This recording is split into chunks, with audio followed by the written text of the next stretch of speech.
After 3 years in negotiation, China and South Korea signed a landmark free trade deal on Monday. For more on that, let's cross to our correspondent in Seoul, Jung. And Eugene, what are the details?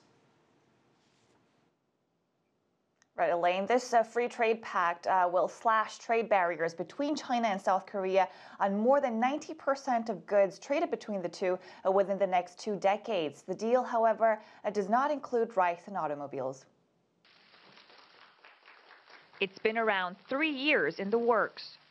On Monday, China and South Korea signed a free trade agreement that will remove tariffs on over 90% of goods in the next 20 years.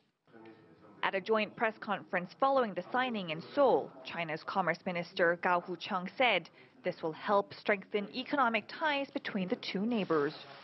After the agreement has been signed, trade and investment between both countries would be more free, convenient, and standardized. It will deepen and advance economic cooperation between China and South Korea and safeguard important arrangements and guarantees. During the ministerial talks on the sidelines of the formal signing ceremony, Chinese Commerce Minister Chung and his South Korean counterpart Yun Sang-jik shared views that the Sino-South Korea FTA will expand bilateral trade and investment.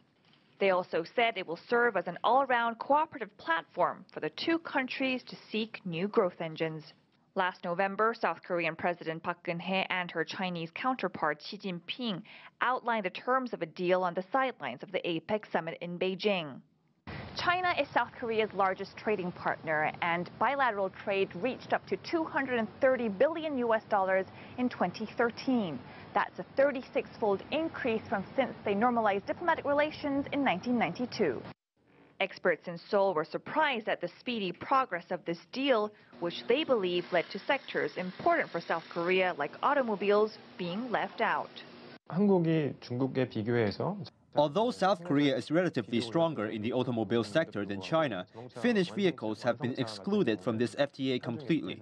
Only some automobile parts are included in the tariff removal list, so it is not very likely for South Korea's automobile sector to gain practical benefits from this FTA. Still, China has for the first time opened up its service industry, and that will open doors for South Korean companies aiming to tap into China's 1.3 billion consumer market. If you look at other FTAs that China has signed, it has not been friendly when opening its service sector. But for the China-Korea FTA, it has partially opened its service market, including construction, distribution, entertainment, and legal sectors. So, South Korea will be able to have an advantage over other competing countries in securing China's service market. The two countries agreed to resume negotiations about the services sector within 2 years after the FTA comes into force to seek for opportunities for further liberalization of the sector. The agreement still requires ratification from parliaments in both countries before it goes into effect, as early as this year.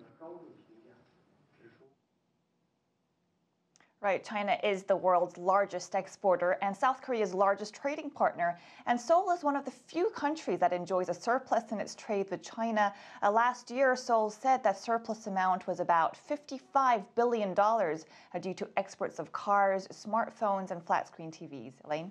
And Eugene, we're told that this deal includes a cut in tariffs on goods produced in a factory run jointly between Seoul and the Democratic People's Republic of Korea. So what products will that include?